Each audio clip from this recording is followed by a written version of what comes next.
Kita bersaksi tidak ada ilah yang berhak untuk diibadati dengan hak melainkan Dia semata, tidak ada sekutu baginya. Dialah Allah yang membentangkan tangannya di siang hari untuk menerima taubat orang-orang yang salah dan berbuat dosa di malam hari. Dialah Allah yang membentang tangannya di malam hari untuk menerima taubat orang-orang yang berdosa, bersalah di siang harinya. Wa nashhadu anna Muhammadan abduhu wa rasuluh. Kita bersaksi pula bahwasanya Muhammad itu adalah hamba dan rasulnya yang telah Allah ampuni dosa-dosanya yang telah lalu dan akan datang. Namun begitu, lisan beliau tidak pernah kering dengan bertaubat dan beristighfar. Fasalawatullahi wa salamuhu alaihi wa ala alihi at-tayyibin al-akhyar wa sallama tasliman katsira ila yaumiddin.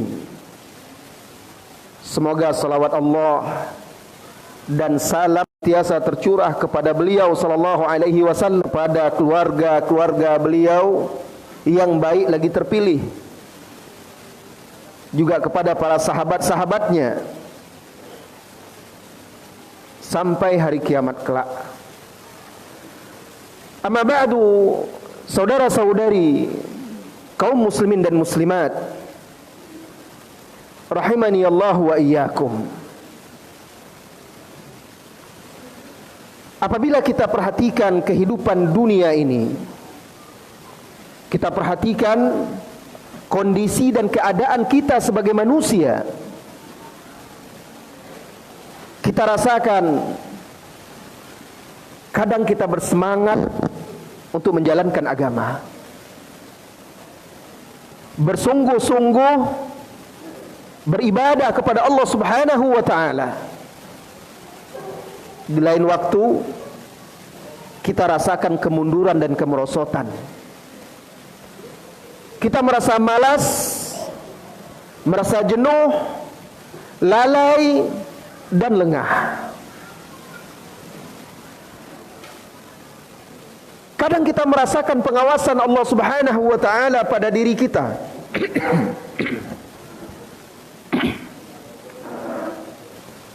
Di lain waktu kita dikuasai oleh rasa lengah.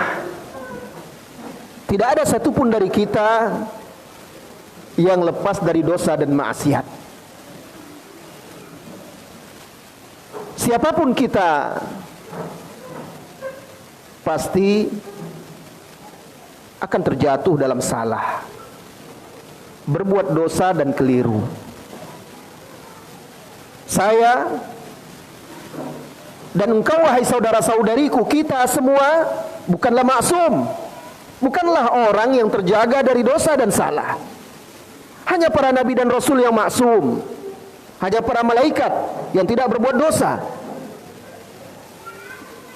Adapun kita manusia, sunnatullah, sudah menjadi ketetapan Allah Subhanahu wa ta'ala pada manusia, agar manusia itu keliru, salah, lalu bertaubat kembali kepada Allah Subhanahu wa ta'ala. Setiap kita berdosa, setiap kita salah, setiap kita keliru. Nabi kita yang mulia Muhammad sallallahu alaihi wasallam menegaskan, kullu bani Adam khata'. Setiap anak khata' itu orang melakukan kesalahan. Maka jangan merasa, ya saya memang salah Ustaz, saya memang juga berbuat keliru, tapi saya tidak berbuat dosa. Tidak bisa. Saya cuma kesalahan saya yang kecil-kecil, alhamdulillah, syukur kepada Allah. Tapi jangan merasa kita sudah kuat, Jangan merasa kita sudah selamat. Ingat hadis Rasulullah sallallahu alaihi wasallam itu, bahwa setiap anak cucu Adam khata', memiliki banyak dosa, banyak bersalah. Wa khairul khatta'in at-tawwabun. Dan sebaik-baik orang yang banyak salah, wahai saudara-saudari kaum muslimin dan muslimat, at-tawwabun, orang-orang yang banyak bertaubat. Saudara-saudari kaum muslimin dan muslimat, pertemuan kita malam hari ini pertemuan kedua kita setelah khutbah Jumat tadi siang. Kita akan bercerita tentang air mata orang-orang yang bertaubat.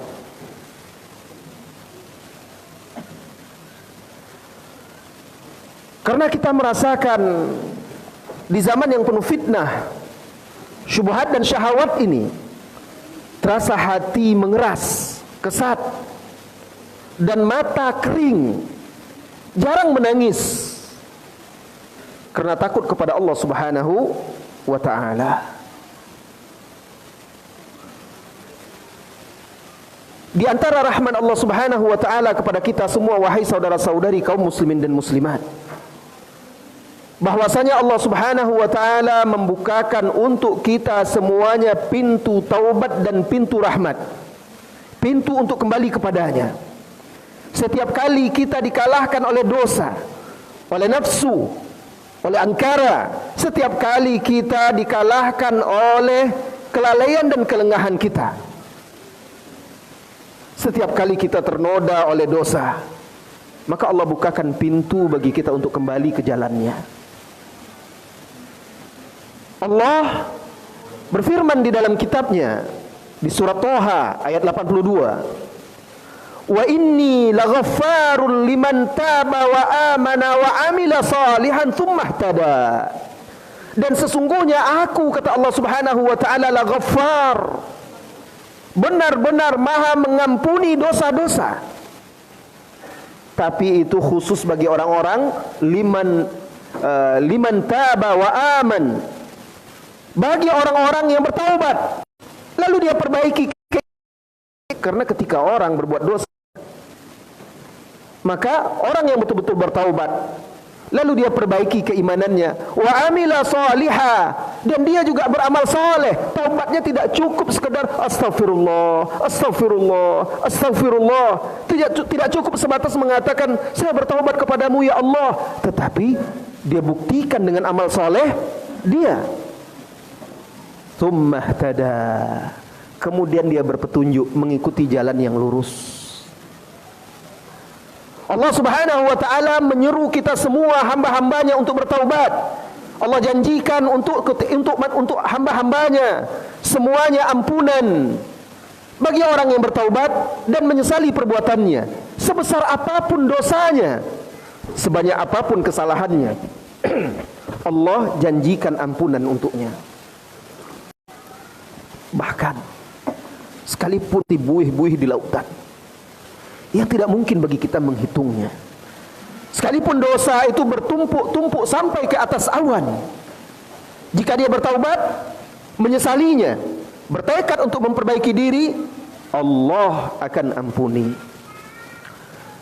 Di dalam surah Az-Zumar, Allah Subhanahu wa ta'ala berfirman, Qul ya ibadiyalladzina asrafu ala anfusihim la taqnatu min rahmatillah. Katakan, wahai hamba-hambaku yang melampaui batas terhadap dirinya sendiri, melampaui batas terhadap dirinya sendiri dengan berbuat dosa, dengan berbuat maksiat. Katakanlah kepada mereka, wahai hamba-hambaku yang melampaui batas atas diri mereka sendiri, la taqnatu min rahmatillah, jangan kalian putus asa terhadap ampunan Allah, jangan kalian berputus asa terhadap rahmat Allah. Allah akan ampuni, Allah akan kasihi. Innallaha yaghfirudz dzunuba jami'an innahu huwal ghafurur rahim. Sesungguhnya Allah Maha mengampuni semua dosa. Dosa apa yang paling besar? Syirik. Tapi kalau dia bertaubat dari syiriknya, beriman, maka Allah ampuni. Dahulu sebagian dari para sahabat, bahkan banyak di antara mereka melakukan kesyirikan, menyembah berhala. Kemudian mereka taubat, kembali kepada keimanan, kembali kepada Islam. Maka Allah hapuskan semua dosa-dosa dan kesalahan mereka, sekalipun itu dosanya dosa paling besar. Innahu huwal ghafurur rahim. Sesungguhnya dialah Allah yang maha pengampun lagi maha penyayang. Saudaraku, coba renungkan hadis Rasulullah sallallahu alaihi wasallam ini. Beliau bersabda, "Walladzi nafsi biyadihi law lam tuznibu la dhahaba Allahu bikum wa la jaa biqaumin yuznibun fayastaghfiruna Allah fayaghfir lahum."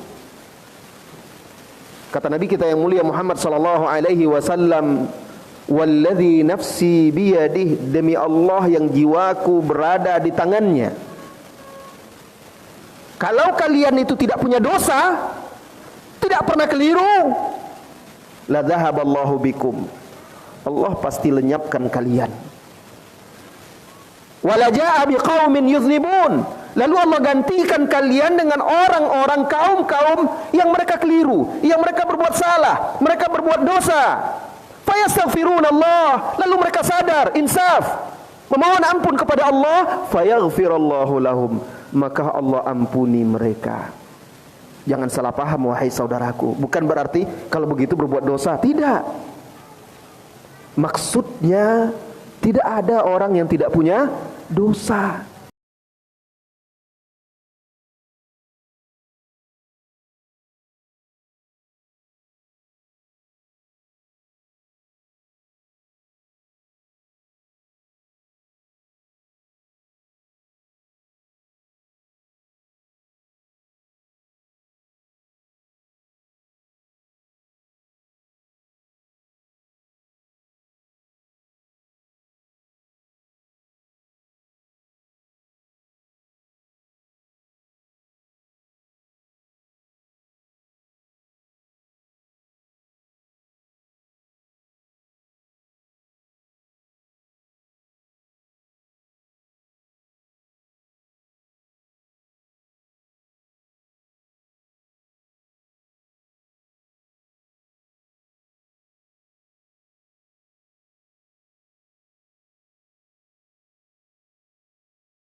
gembira melihat hambanya yang bertaubat.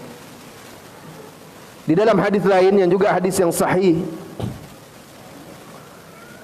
Rasulullah sallallahu alaihi wasallam bersabda, hadis ini diriwayatkan oleh Imam Muslim, "Shaddu farhan bi taubati 'abdihi hina yatubu ilaihi min ahadikum kana ala rahilatihi bi ardi falatin fanfalatat minhu wa 'alaiha ta'amuhu wa sharabuhu fa aysa minha فأتى شجرة فاضطجع في ظلها قد أيس من راحلته فبينما هو كذلك إذ هو بها قائمة عنده فأخذ بخطامها ثم قال من شدة الفرح اللهم أنت عبدي وأنا ربك أخطأ من شدة الفرح." Saya jelaskan. Di hadis ini Rasulullah sallallahu alaihi wasallam bercerita, memberikan perbandingan. Kata beliau, ada seseorang yang sedang dalam perjalanan, seorang diri di tengah gurun pasir, batu, kering. Dia membawa bekal. Lalu suatu ketika bekal yang dia bawa itu bersama onta atau kuda tunggangannya itu lepas dari dia. Hilang onta itu dari dia, lepas dengan bekal-bekal dia yang ada di sana. Dia cari tidak ketemu. Dia sudah mulai putus asa. Air tidak ada, makan tidak ada, panas terik. Qad aisa minha, dia sudah putus asa. Sudah putus harapannya untuk bisa menemukan kembali hewan tunggangannya berserta perbekalannya itu. Kalau di sini di negeri kita tersesat di hutan, mungkin masih banyak yang bisa kita lakukan di hutan itu. Sungai, air berlimpah di tempat kita. Hutan-hutan masih kaya dengan tanaman-tanaman dan buah-buah yang bisa kita pilih, hewan-hewan juga. Tapi kalau di gurun, padang pasir, sejauh mata memandang batu, pasir. Kalau tersesat di gurun pasir, sudah.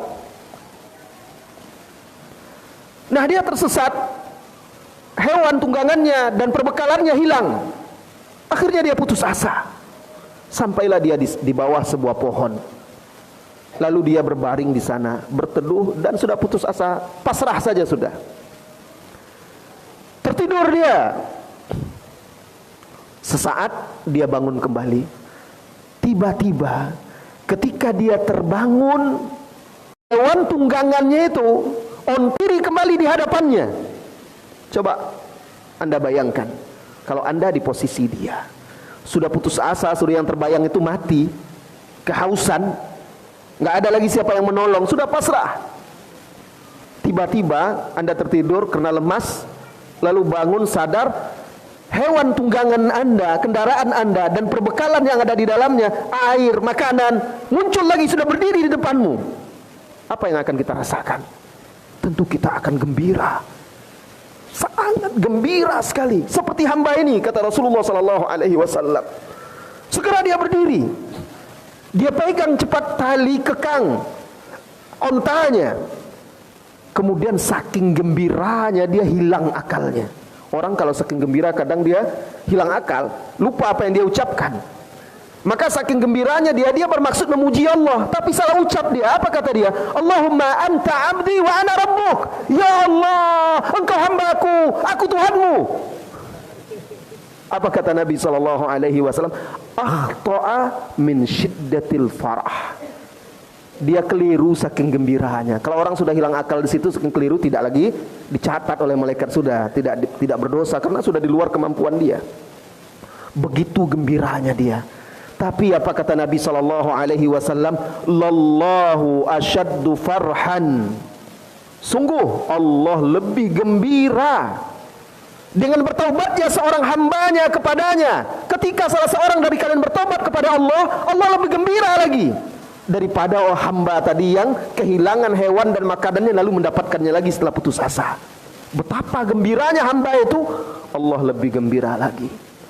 Allah maha sempurna, walillahil matsalul a'la, dan bagi Allah perumpamaan yang maha tinggi.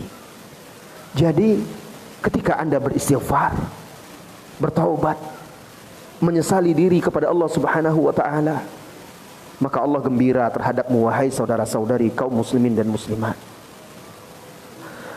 Maka perhatikan dan renungkanlah wahai saudaraku yang tergelincir dalam kubangan dosa, dengan kegembiraan Rabbmu jika engkau bertobat kepadanya. Dia Allah yang maha kaya, sedangkan engkau miskin dan butuh kepadanya. Maksiatmu sama sekali tidak akan mengurangi kerajaan Allah Subhanahu wa taala. Ketaatanmu tidak akan memberikan manfaat kepadanya. Tapi engkaulah yang membutuhkan itu. Engkau membutuhkan ketaatan, engkau membutuhkan rahmatnya, engkau membutuhkan anugerahnya. Maka hendaknya ayat dan hadis-hadis ini bisa menyentuh hati kita, lalu setiap kita bersegera untuk memperbanyak istighfar, memuhasabah dirinya, lalu bertaubat kepada Allah Subhanahu wa taala. Di dalam sebuah hadis qudsi, Allah Subhanahu wa taala berfirman, memanggilmu wahai saudara-saudariku, memanggil kita semua, ya ibna Adam, dan kita salah satu yang dipanggil itu. Wahai anak Adam, innaka ma da'autani wa rajautani ghafartu laka ala ma kana fika wala ubali. Wahai anak Adam, selama engkau berdoa kepadaku, selama engkau berharap kepadaku, aku ampuni engkau atas dosa-dosa yang telah engkau lakukan. Aku tidak peduli terhadap dosamu. Ingat, selama engkau berdoa dan berharap ampunan kepadaku, Allah pasti akan ampuni. Lalu Allah katakan lagi, ya ibna Adam, wahai anak Adam, saya, Anda semua wahai saudara-saudariku, termasuk dalam surga. Wahai anak menumpuk sampai ke awan, lalu engkau memohon ampunan kepada aku. Malaqitani la tusyriku bi syai'a la ataituka bi khurabiha maghfirah. Wahai anak Adam, sesungguhnya engkau, jika engkau datang menghadap kepadaku dengan membawa dosa sepenuh bumi, Allahu Akbar, kitalah orang itu, kitalah hamba tersebut yang penuh dengan dosa-dosa dan maksiat. Jika engkau wahai anak Adam, kata Allah, datang kepadaku membawa dosa-dosa sepenuh bumi, lalu engkau menemuiku tanpa menyekutukanku dengan suatu apapun, syaratnya tidak menyekutukan Allah Subhanahu wa taala, bertauhid, la ataituka biqurabiha maghfirah, aku pasti akan menemuimu kelak di yaumil qiyamah dengan ampunan sepenuh bumi juga. Allahu Akbar. Alangkah besarnya dan agungnya seruan ini. Alangkah besar dan agungnya hadiah yang diberikan oleh Allah Subhanahu wa taala bagi siapapun yang bertaubat dan menyesal terhadap dosa-dosanya. Saudaraku, ketika seseorang bertaubat lalu dia menangis di hadapan Allah Subhanahu wa taala, maka air matanya itu akan menjaganya dari api neraka. Rasulullah sallallahu alaihi wasallam bersabda, "Ainan la tamussuhuman nar." Ada dua mata yang tidak akan disentuh oleh api neraka. Ainun bakat min khasyatillah, mata yang menangis karena takut kepada Allah. Wa ainun batat tahrusu fi sabilillah, dan mata yang tidak tidur karena berjaga di jalan Allah. Di hadis ini, satu dari dua mata yang tidak akan dibakar di api neraka, tidak akan masuk ke dalam api neraka, yaitu mata yang menangis karena takut kepada Allah, mata yang menangis karena takut dosa-dosa dan maksiatnya, takut Allah akan menghukumnya, lalu dia bertaubat, menyesal, bermunajat kepada Allah, meneteskan air matanya karena takut kepada Allah Subhanahu wa taala, maka dia akan Allah jaga dari api neraka. Kelak ada tisu? Oh, ini. Kelak orang yang menangis karena takut kepada Allah Subhanahu wa taala ini, bertaubat kepadanya di hari kiamat, dinaungi oleh Allah Subhanahu wa taala, di bawah naungannya, di hari yang tidak ada naungan kecuali naungannya. Di dalam hadis Bukhari dan Muslim muttafaqun alaihi, Rasulullah sallallahu alaihi wasallam bersabda, "Sab'atun yudhilluhumullah yauma la dhilla illa dhilluh." Ada 7 golongan, 7 orang yang kelak di hari kiamat, di yaumil mahsyar, akan diberi naungan oleh Allah Subhanahu wa taala di bawah arsy-Nya.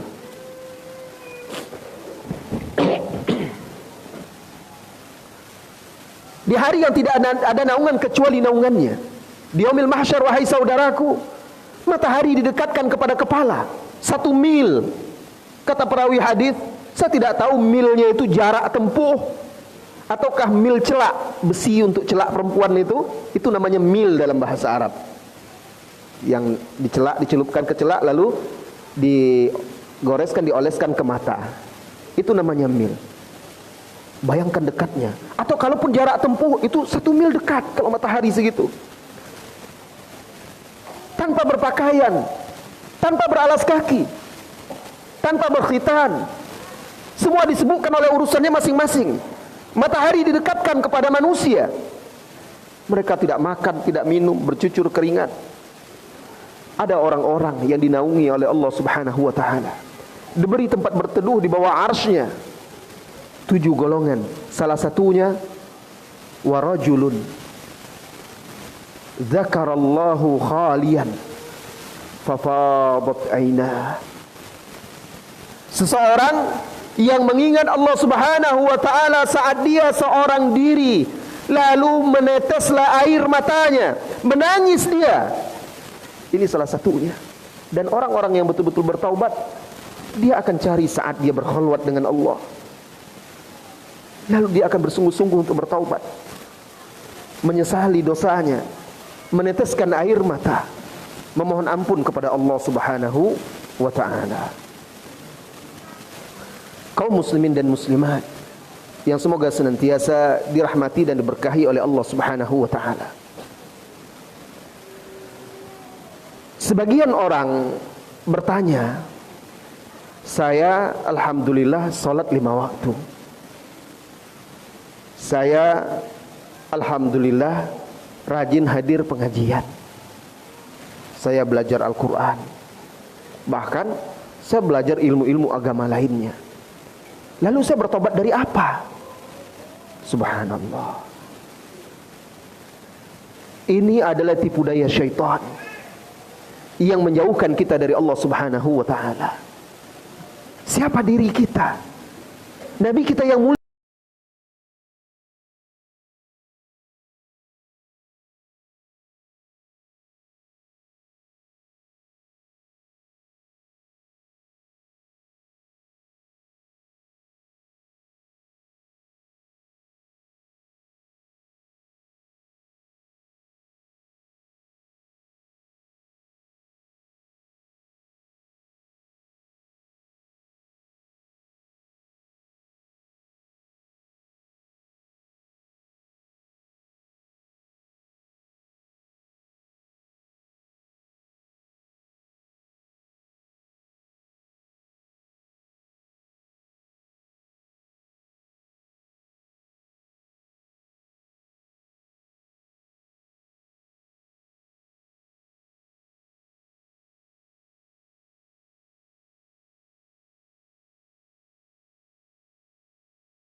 Istighfar mengangkat penyakit.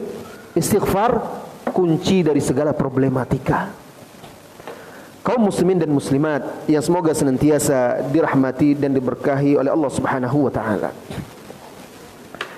Yang menyebabkan seseorang itu jarang beristighfar, lalai dan lengah,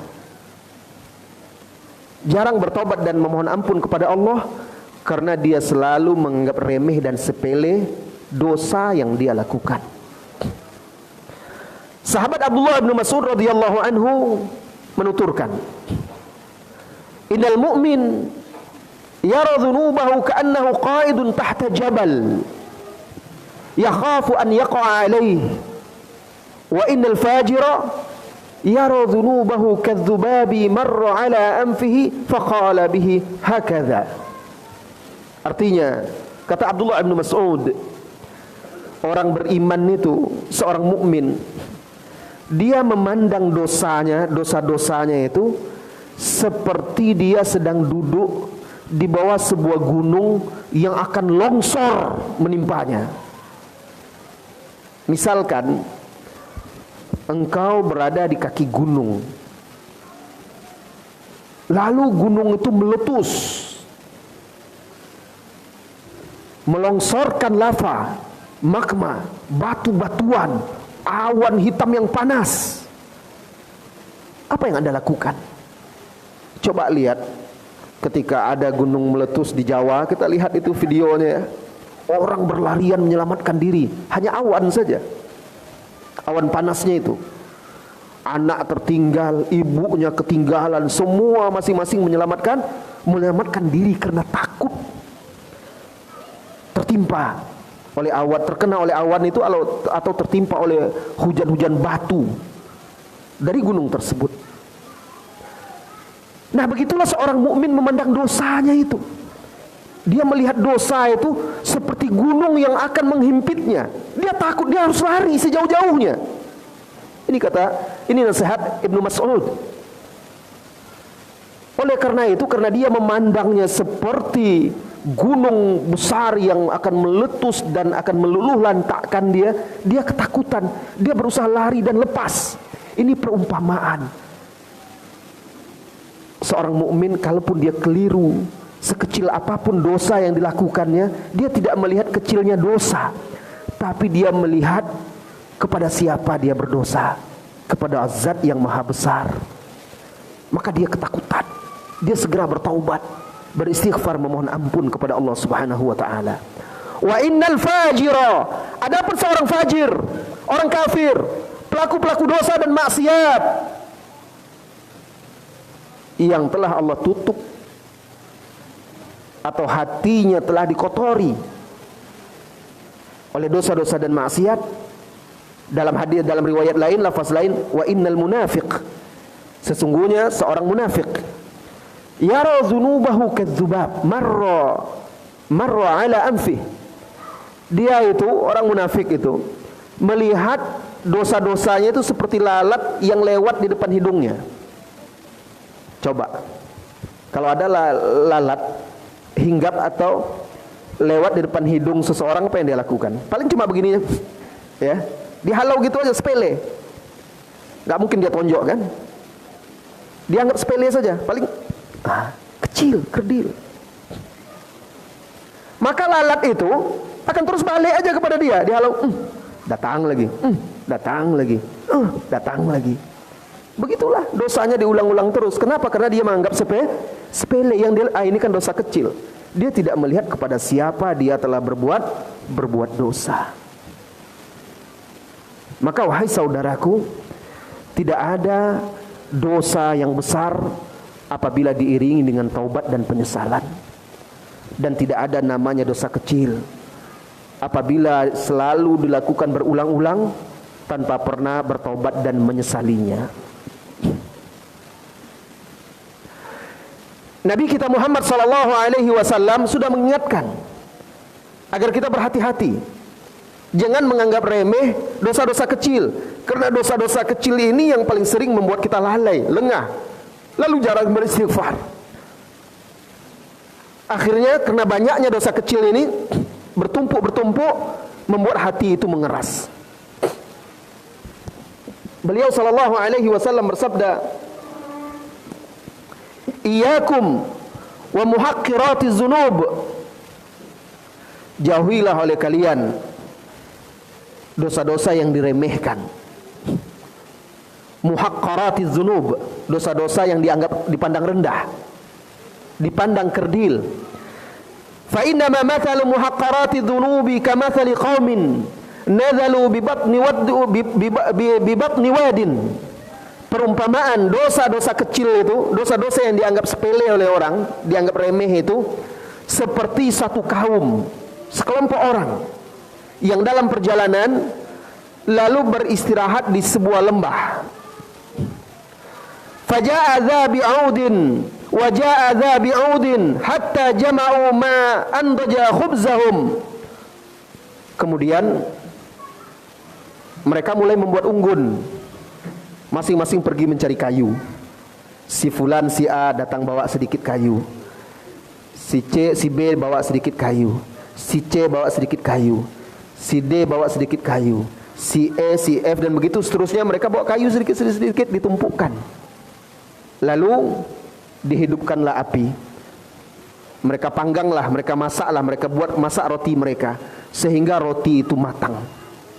Seperti itulah dosa kecil yang dianggap sepele itu. Seperti kayu-kayu yang dikumpulkan ini sedikit,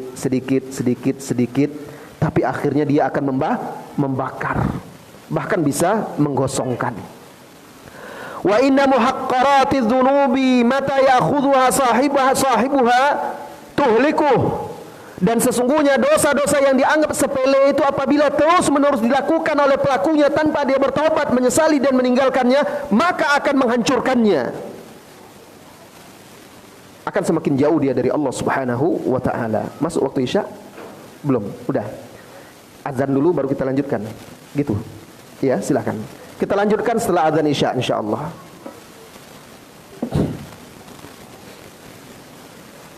Silakan azan.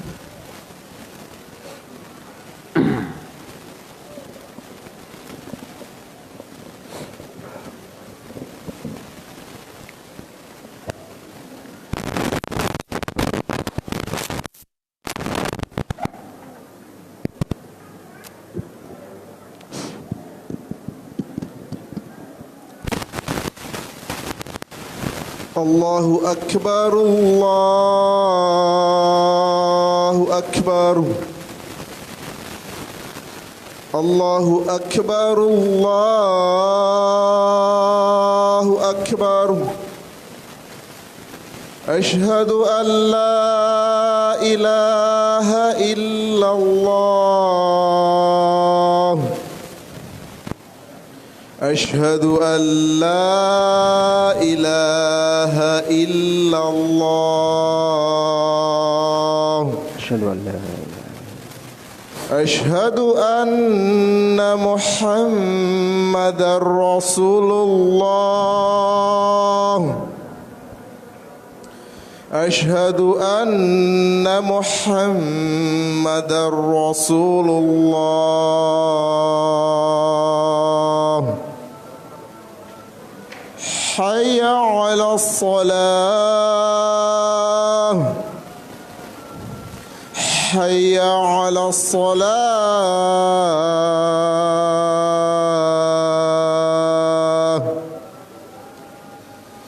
Hayya 'alal falah.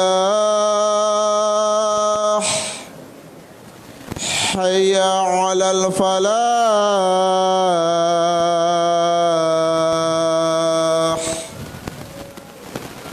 Allahu Akbar, Allahu Akbar. La ilaha illallah.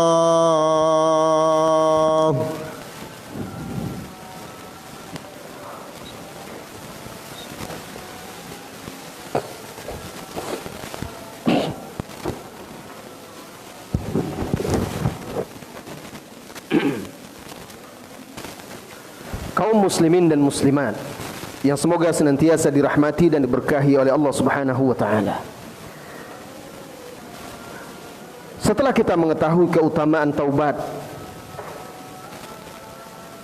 bahwa Allah Subhanahu wa taala mencintai orang-orang yang banyak bertaubat, bahwa Allah Subhanahu wa taala menerima taubat hambanya selagi dia mau bertaubat dan bersungguh-sungguh menyesali perbuatan dan meninggalkannya. Maka ketahuilah wahai saudara-saudariku kaum muslimin dan muslimat, taubat itu memiliki syarat-syarat. Dengan syarat-syarat tersebutlah diharapkan taubat itu menjadi taubatun nasuha.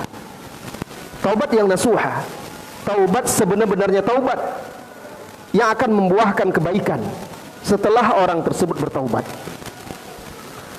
Yang pertama, wahai saudara-saudariku, syarat-syarat taubat itu adalah ikhlas. Ikhlas hanya taubat kepada Allah Subhanahu wa taala semata.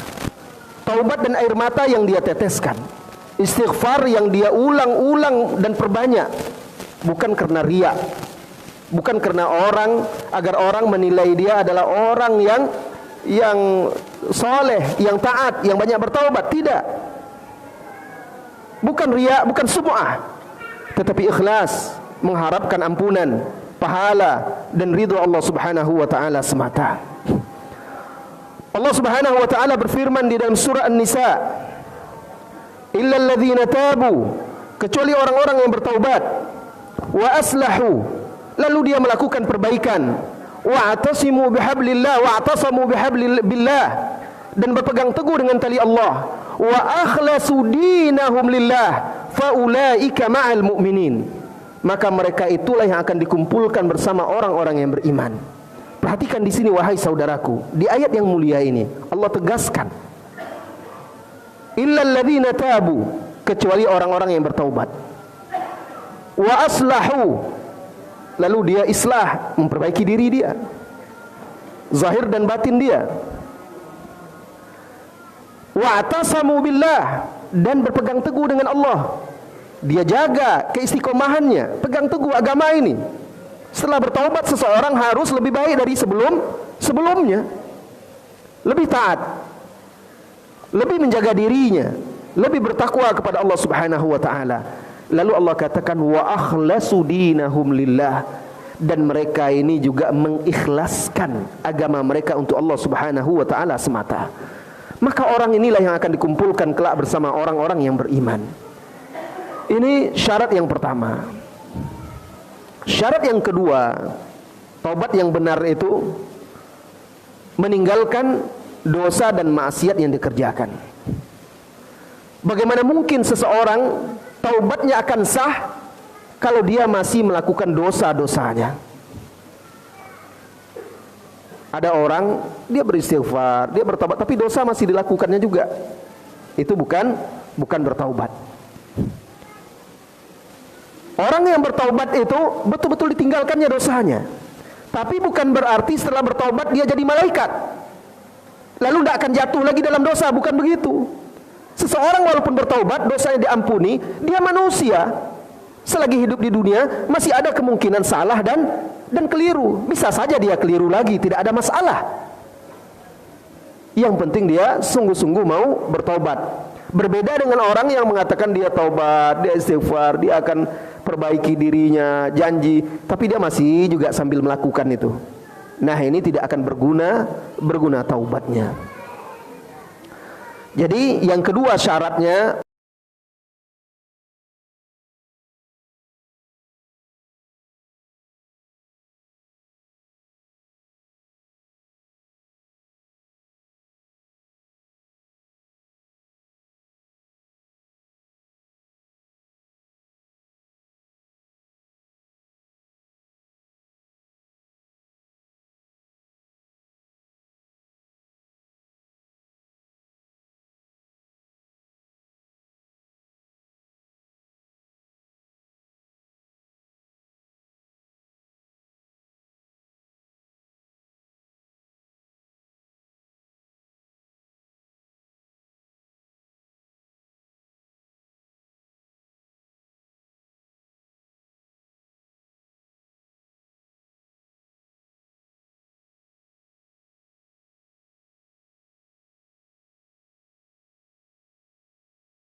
Sallallahu alaihi wasallam. Orang biasa kalau dia malu, mukanya dia tutup kan?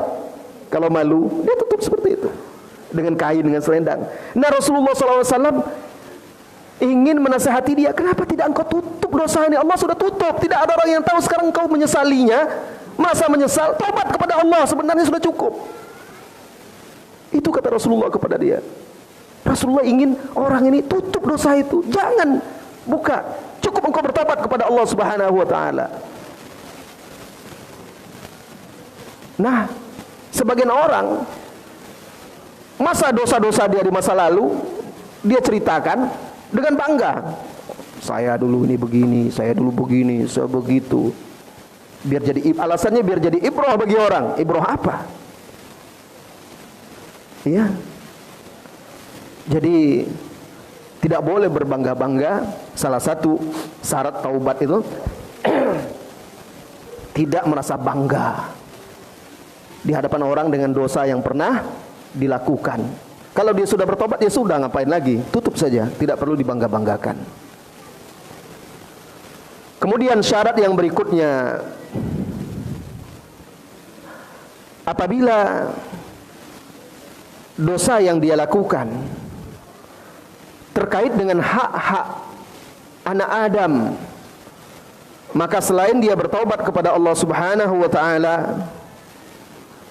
maka dia wajib meminta keridhaan, kehalalan dari manusia tersebut yang barangkali dia zalimi, barangkali dia sakiti, barangkali dia ambil hartanya, barangkali dia lukai dan dia tumpahkan darahnya, barangkali dia rusak kehormatan dan harga dirinya. Semua itu di hari kiamat akan dikembalikan kepada haknya yang berhak. Maka orang yang bertaubat apabila dia punya kezaliman terhadap salah seorang saudaranya, dia kembalikan kezaliman itu kalau harta atau apa saja yang bisa dikembalikan. Jika tidak, minta keridhaan dia, minta maaf kepada dia.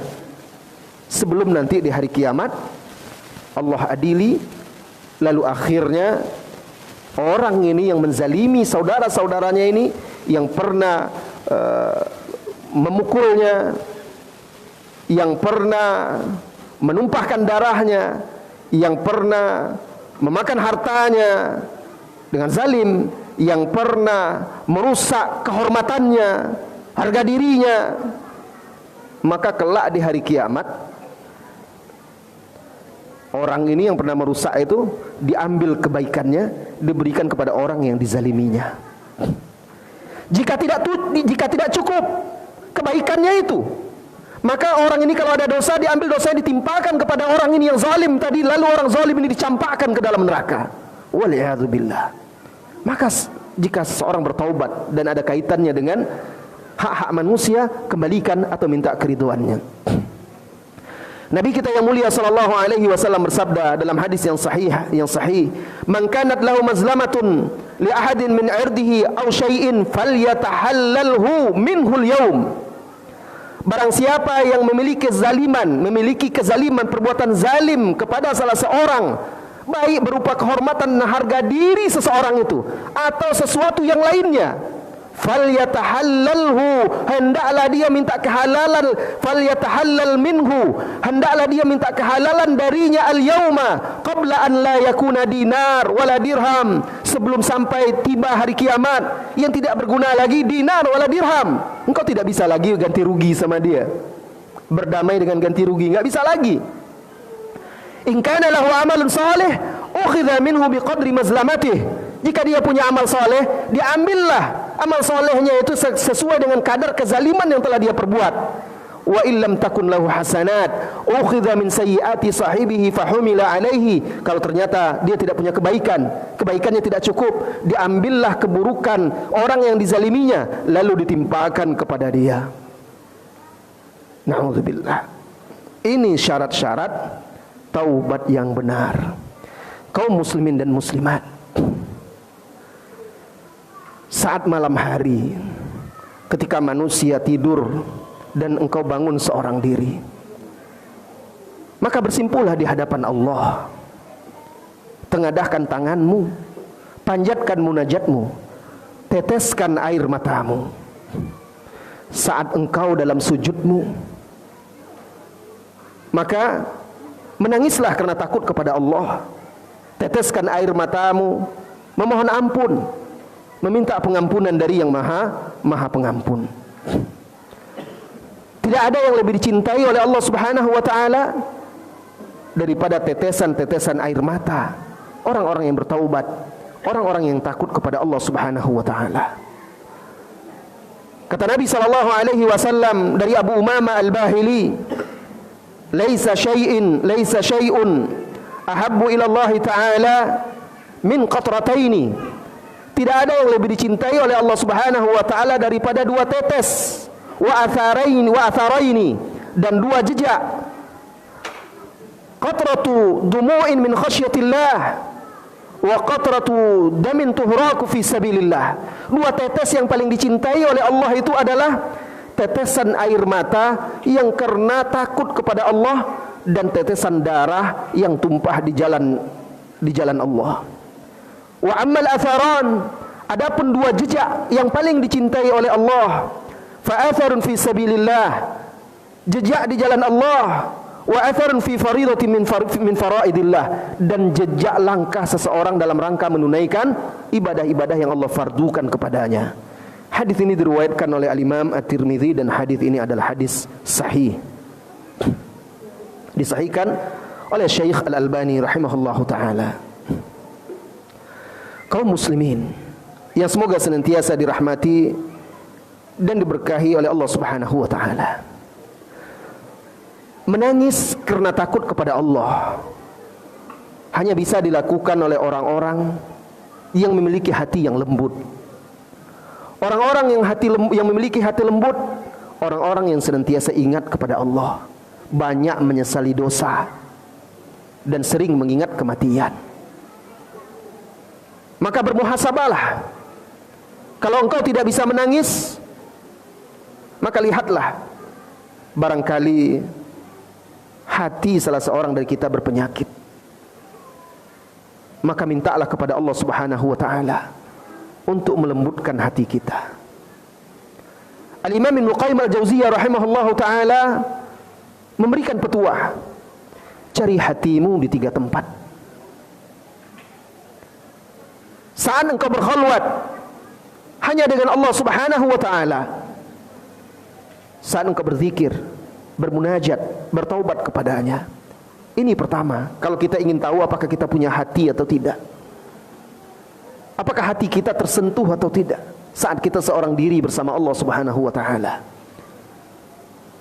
Kemudian kata Nabi sallallahu alaihi wasallam, kata Ibnu Qayyim Al-Jauziyah, saat engkau berada di majelis-majelis ilmu, majelis-majelis zikir, apakah hatimu hadir di sana atau tidak? Kemudian yang ketiga, saat engkau membaca kitabullah, maka periksalah hatimu. Apakah hatimu bisa membacanya dengan khusyuk, dengan tadabbur? Hatimu hadir atau tidak? Apakah hatimu bisa seperti Rasulullah sallallahu alaihi wasallam ketika beliau berkata kepada Abdullah bin Mas'ud radhiyallahu anhu, "Hai Ibnu Mas'ud, iqra alayya, bacakanlah Al-Quran, aku ingin mendengarkannya." Ibnu Mas'ud radhiyallahu anhu berkata, "Aqra'u alayka wa alayka unzil." Hai Rasulullah, bagaimana saya membacakannya, membacakan Al-Quran di hadapanmu, sedangkan Al-Quran itu turun kepadamu? Maka Nabi SAW berkata, "Inni ashtahi an asma'ahu min ghairi." Aku ingin mendengarkannya dari orang lain. Dari sinilah sunnah mendengarkan Al-Quran. Ya, kalau ada orang membaca Al-Quran, kita menyimak, mendengar, apalagi bacaan-bacaan yang fasih, yang ahkam tajwidnya terjaga. Nah, bisa untuk ditadabburi. Nah, ini semakin disukai karena Nabi sendiri suka mendengarkannya dari orang lain. Aku ingin mendengarkannya dari orang lain. Maka Ibnu Mas'ud pun membaca surah An-Nisa, dari awal surah An-Nisa sampailah ke firman Allah Subhanahu wa taala di ayat 41. Fa kaifa idza ji'na min kulli ummatin bisyahid. Maka bagaimana kelak, hai Muhammad, kata Allah, apabila di hari kiamat kami datangkan dari setiap umat itu satu orang saksi. Waji'na bika ala haula'i syahida.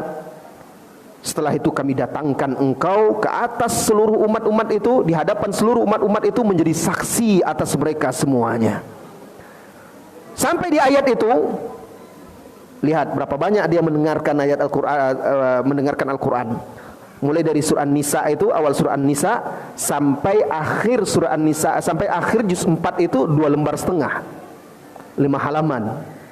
Ditambah lagi sekitar 2 lembar setengah lagi. Sekitar 2 lembar lagi. Rasulullah dengarkan, Rasulullah simak bacaannya. Sampai ayat 41 itu, Rasulullah SAW berkata kepada Ibnu Mas'ud, "Kuffa au amsik."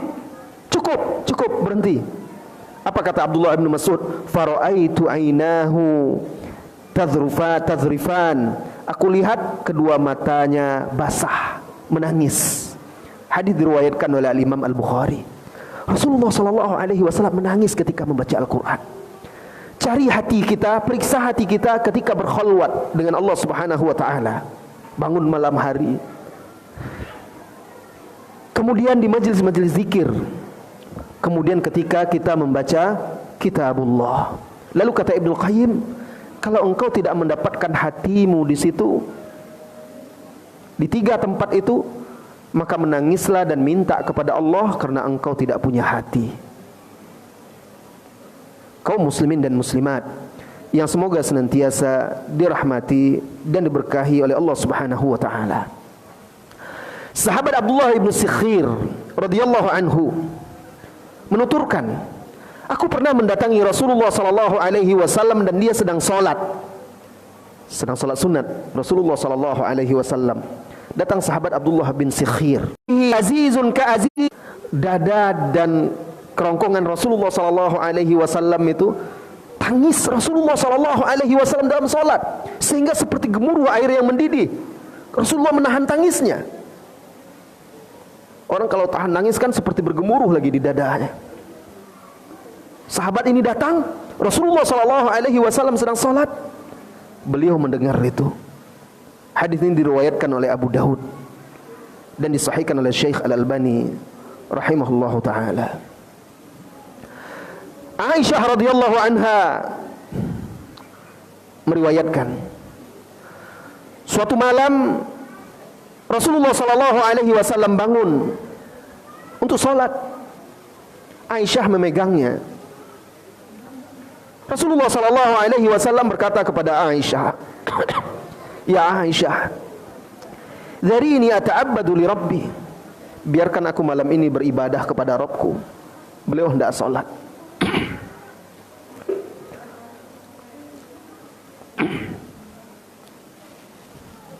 Aisyah berkata kepada Rasulullah sallallahu alaihi wasallam, "Wallahi inni la uhibbu qurbak." Demi Allah hai Rasulullah, aku sangat ingin berada di dekatmu. Aku ingin engkau selalu di sisiku. Ini lagi tidur malam. Rasulullah bangun, dipegang oleh Aisyah. Aisyah ingin dekat Rasulullah sallallahu alaihi wasallam. Rasulullah katakan kepada dia, "Ya Aisyah, biarkan aku beribadah kepada Rabbku malam ini." Aisyah berkata, "Ya Rasulullah, aku sangat ingin engkau berada di dekatku. Wa uhibbu ma yasurruk." Tapi aku juga suka, sangat ingin, cinta apa yang membuatmu gembira. Maksudnya beliau persilahkan Rasulullah beribadah. Faqama fatatahhar, kata Aisyah. Lalu Rasulullah bangun bersuci, thumma qama yusalli, kemudian berdiri salat. Falam yazal yabki hatta balla hijrahu. Maka beliau dalam salatnya itu terus menangis sehingga pangkuannya basah. Bajunya basah karena air matanya. Bayangkan Rasulullah sallallahu alaihi wasallam. Falam yazal yabki hatta ballal ard.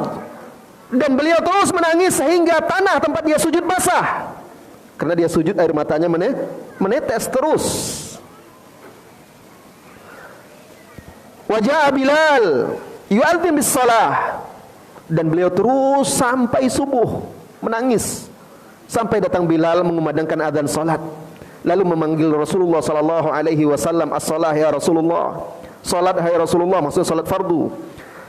Falamma ra'ahu yabki, tatkala Bilal melihat beliau menangis, Bilal berkata, ya Rasulullah, tabki wa qad ghafarallahu laka ma taqaddama min dzambika wa ma ta'akhkhar. Hai Rasulullah, kenapa engkau menangis sampai seperti ini? Padahal Allah telah mengampuni dosa-dosamu yang telah lalu dan akan datang.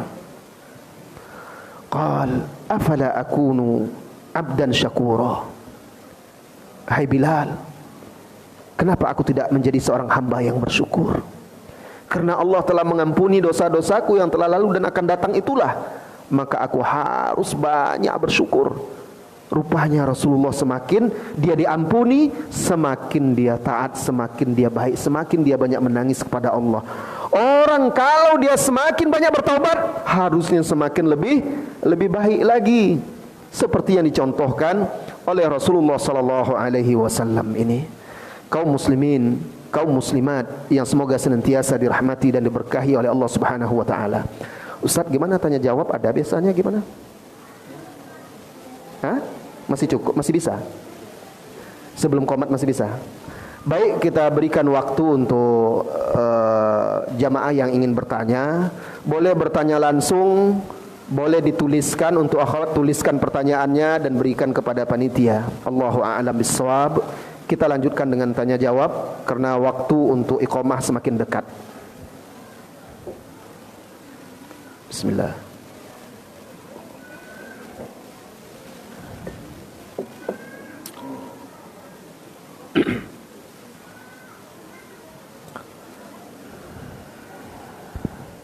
Ya.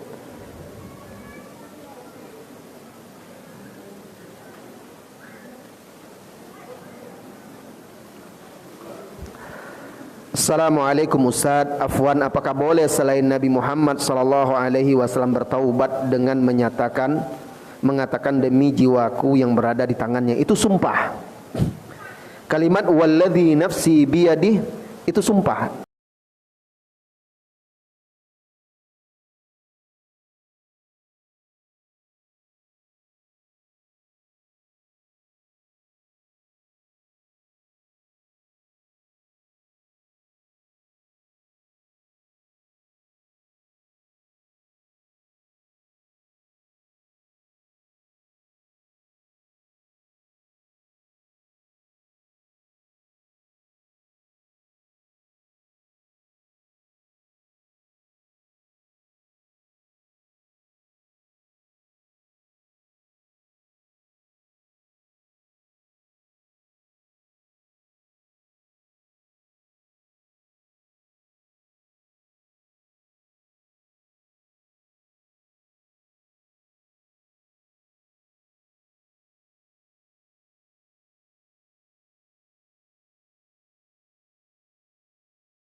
Mayyasha.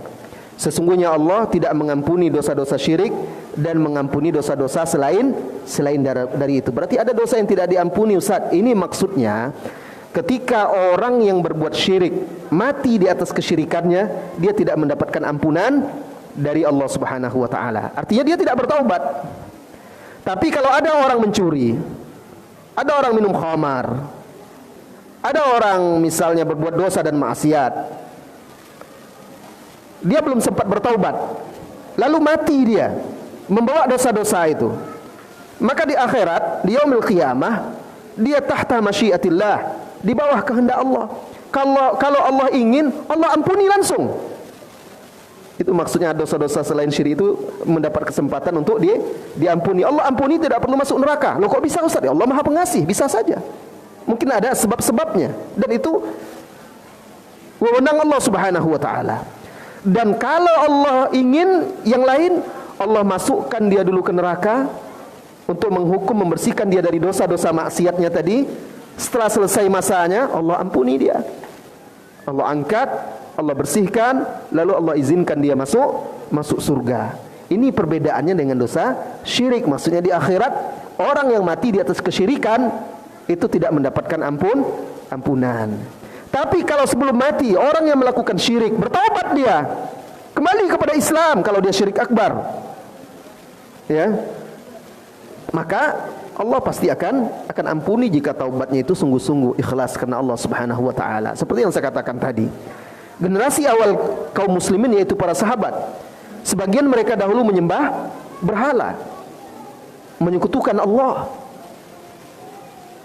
Tetapi apa kata Rasulullah sallallahu alaihi wasallam kepada salah seorang sahabat yang terus dihantui oleh perasaan berdosa dengan masa lalu dia? Rasulullah katakan kepada dia, innal islama yajubbu ma qablah. Sesungguhnya Islam itu menghapuskan dosa-dosa sebelumnya. Dengan kamu telah kembali kepada Islam, meninggalkan kekufuran, kesyirikan itu sudah dihapuskan. Jadi syirik kalau dia bertaubat sebelum matinya, insya Allah diampuni oleh Allah Subhanahu wa taala. Pertanyaan yang kedua, apakah dosa yang pernah kita lakukan kemudian kita bertaubat, ketika kita melakukan dosa itu kembali, apakah dosa kita akan diampuni oleh Allah Subhanahu wa taala? Kalau orang betul-betul sudah bertaubat lalu dia tergelincir melakukan dosa, maka dia mengulang taubatnya lagi, insya Allah akan diampuni oleh Allah Subhanahu wa taala. Ya, insya Allah akan diampuni oleh Allah Subhanahu wa taala. Karena saya katakan tadi, orang yang bertaubat itu setelah taubat bukan berarti dia jadi malaikat atau jadi seperti maksum seperti para nabi, enggak. Tetap saja dia seorang manusia yang bisa khilaf, bisa salah, bisa lalai, bisa lengah. Kenapa? Karena dia punya hawa nafsu. Syaitan terus bersama dia, mengalir di dalam tubuh dia.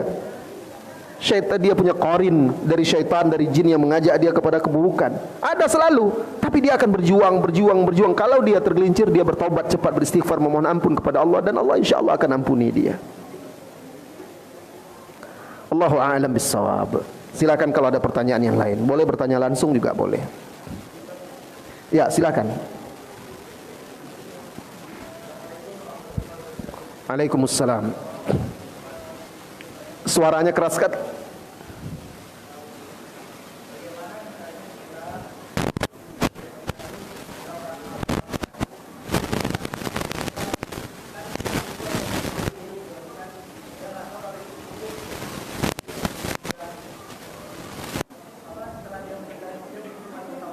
Syirik kecil.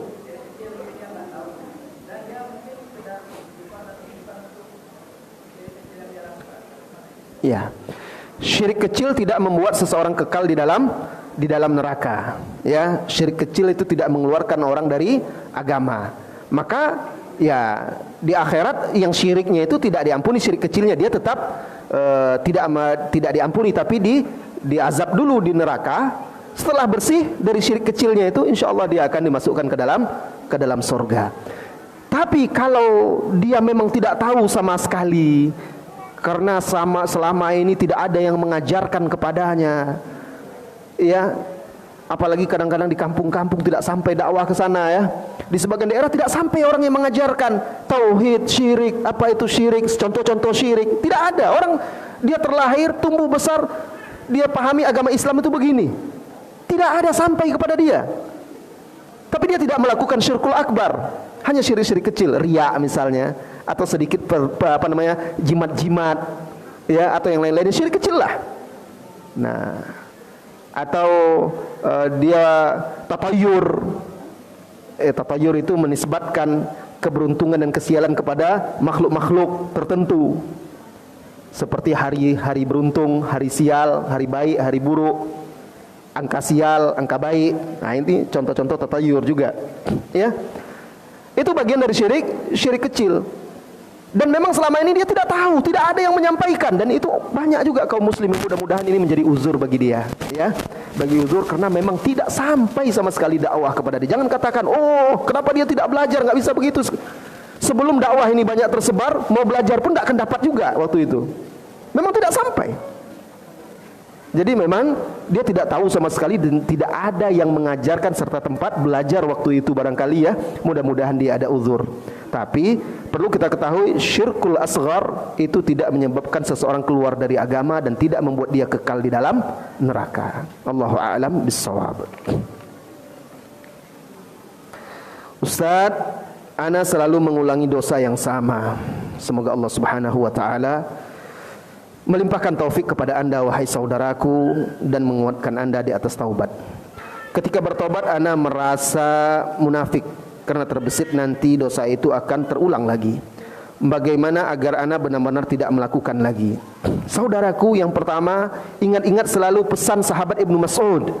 Bayangkan dosa itu seperti gunung besar yang akan meletus dan akan menimpamu. Ini pertama. Selalu bayangkan dan renungkan di dalam sanubarimu, di pelupuk matamu. Itu satu. Kemudian yang kedua, wahai saudaraku, yang menyebabkan seseorang berulang-ulang melakukan kesalahan dan dosa yang sama, biasanya ketika dia bertaubat, dia tidak memutus sebab-sebab yang menyebabkan dia tergelincir dosa itu. Pasti ada sebab, dosa itu pasti ada sebabnya. Nah, mungkin Anda belum menjauhi, mungkin sebabnya teman-teman yang tidak baik. Barangkali Anda belum menjauhkan atau belum meninggalkan teman-teman yang buruk itu. Maka Anda harus tinggalkan mereka, karena dia menjadi sebab engkau berulang lagi berbuat dosa. Tinggalkan dia, gantikan dengan teman-teman yang soleh. Susah mencari teman sekarang, Ustaz. Orang di zaman sekarang itu zaman asing dalam beragama. Semakin kita baik, semakin kita lurus, semakin sedikit teman kita. Perlu diketahui. Jadi jangan merasa sepi, jangan merasa sunyi, jangan merasa takut karena seorang diri di atas jalan taubat itu. Ini sudah zamannya. Terus saja. Tidak punya sahabat karena saya baik-baik begini, Ustaz, ya tidak ada masalah. Allah selalu bersamamu insyaallah. Jadi tinggalkan sebab itu. Misalnya sebabnya teman-teman yang buruk, atau tinggalkan tempat-tempat yang bisa mengingatkan engkau lagi dengan dosa itu, lalu memancingmu untuk berbuat dosa itu. Kadang seperti itu. Udah tahu tempat itu dulu tempat engkau selalu berbuat dosa di situ. Ke situ lagi akhirnya terkenang-kenang lagi, terpancing lagi untuk berbuat dosa. Tinggalkan, hijrah secara totalitas. Lihat kisah 100 pembunuh 100 orang, pembunuh 100 jiwa itu di dalam Sahih Bukhari. Awalnya dia hanya membunuh 99 orang. Bayangkan ini pembunuh berdarah dingin ini.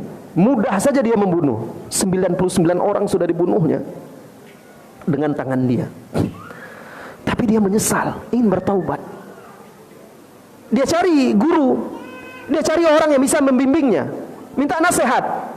Bertemu dia dengan seorang ahli ibadah, bukan ahli ilmu. Orang kalau tidak berilmu lalu banyak ibadah, terkadang dia akan merasa sombong dan angkuh, menyepelekan orang lain, karena dia taunya ibadah saja, pemahamannya kurang. Orang yang sudah membunuh 99 jiwa ini bertemu dengan orang ini, ahli ibadah ini, orang soleh ini. Dia berkata, wahai Tuhan, aku telah berdosa. Aku membunuh 99 orang. Aku ingin bertaubat. Apakah taubatku masih bisa diterima oleh Allah Subhanahu wa taala? Ahli ibadah ini pun memandang sepele, remeh orang ini. Lalu dia pun berkata, qatalta tis'ata wa tis'ina nafsan. Engkau telah membunuh 99 jiwa. Seolah-olah memandang rendah. Bagaimana mungkin engkau bertaubat? Bagaimana mungkin Allah terima taubatmu? Dosamu sangat besar. Marah dia. Terulang lagi dosa itu. Dia bunuh ahli ibadah itu. Bertambah dosa dia. Dosa yang sama. Tapi dia menyesal sudah itu. Ya Allah, aku kembali mengulang dosa yang sama. Aku membunuh lagi. Dia cari lagi orang yang bisa membimbing dia. Dia tanya-tanya kepada manusia, sampai akhirnya bertemu dengan ahli ilmu. Lalu dia bertanya, wahai Tuhan, saya ingin bertaubat. Saya telah membunuh 100 jiwa. Qataltu mi'ata nafsin, hal li min taubah. Apakah aku masih bisa bertaubat? Orang yang berilmu ini berkata kepada dia dengan bijaksana, penuh kelembutan, siapa yang bisa menghalangimu dari taubat, wahai saudaraku? Tak ada. Nggak ada yang bisa menghalangimu dari taubat. Taubatlah, Allah pasti akan terima. Senang hati dia. Lalu dinasihati oleh ahli ilmu itu, kalau engkau betul-betul ingin bertaubat, tinggalkan kampung halamanmu. Fa innaha ardussu, karena kampung halamanmu tempat yang buruk, banyak dosa, banyak maksiat, banyak pelaku dosa, banyak pelaku maksiat. Buktinya, karena buruknya sampai dia bebas membunuh 99 orang, 100 orang bahkan. Tanda tempat di situ tidak baik. Tinggalkan tempatmu, kampungmu yang buruk itu, pergilah ke kampung fulan, ke kampung yang lain. Ibadatilah Allah di sana bersama orang-orang soleh di sana. Disuruh dia hijrah. Hijrah meninggalkan teman-teman yang baik, hijrah meninggalkan lingkungan yang buruk, hijrah meninggalkan teman-teman yang buruk, hijrah meninggalkan lingkungan yang buruk, hijrah meninggalkan tempat kampung dia yang buruk yang bisa membuat dia mengulang-ulang dosa. Pergi ke tempat baru, teman baru, lingkungan baru dengan orang-orang soleh. Berangkat dia dengan penuh semangat, tekad. Tapi belum jauh dia berjalan meninggalkan kampungnya, ajal menjemput, dia pun mati. Di beberapa riwayat disebutkan ketika dia sakratul maut, sudah jatuh tersungkur di tanah itu, dia masih berusaha karena keinginan dia gerakkan badan, diarahkan muka dia ke arah kampung yang dia tuju. Bentuk kesungguhan dia. Akhirnya kan Allah terima taubatnya. Secara singkat ya kisahnya. Di sini apa pelajarannya? Dinasihati oleh ahli ilmu itu, dia tinggalkan sebab-sebab yang membuat dia mengulang-ulang dosa itu lagi. Maka renungkan ini wahai saudaraku yang bertanya. Apakah Assalamualaikum warahmatullahi wabarakatuh, apakah kita berdosa bila kita tidak mengingatkan kekeliruan orang yang satu jamaah dengan kita karena setiap sudah salam dalam solat dia mengucapkan Alhamdulillah? Mungkin bisa saja kita mengingatkan saudara-saudara kita itu, kita sesama kita memang diwajibkan saling menasehati, tanasuh. Cuma caranya lagi, mungkin kita bisa berikan dia hadiah buku kecil zikir-zikir setelah solat. Setelah solat itu apa yang harus dibaca setelah salam? Setelah salam itu bukan Alhamdulillah, tetapi Astaghfirullah, astaghfirullah, astaghfirullah, Allahumma antas salam wa minkas salam, dan seterusnya. Atau la ilaha illallah wahdahu la syarika lah, lahul mulku wal hamdu wa huwa ala kulli syai'in qadir. Allahumma la mani'a lima a'taita wa la mu'tiya lima mana'ta wa la yanfa'u dzal jaddi minkal jadd, dan seterusnya. Baca alhamdulillah itu nanti, setelah itu baru alhamdulillah. Tapi kalau seandainya ada saudaraku setelah assalamualaikum dia tidak baca istighfar, dia tidak baca Allahumma antas salam, dia langsung alhamdulillah 33, subhanallah 33, alhamdulillah 33, Allah akbar 33, juga tidak ada masalah. Jangan disalahkan, itu boleh karena itu tidak wajib. Ya. Nah, jadi lihat dulu sebelum kita menasihati orang, lihat apakah yang dia lakukan itu betul-betul salah. Jangan nanti kita menasihati orang, rupanya yang dia lakukan itu bukan sebuah kesalahan,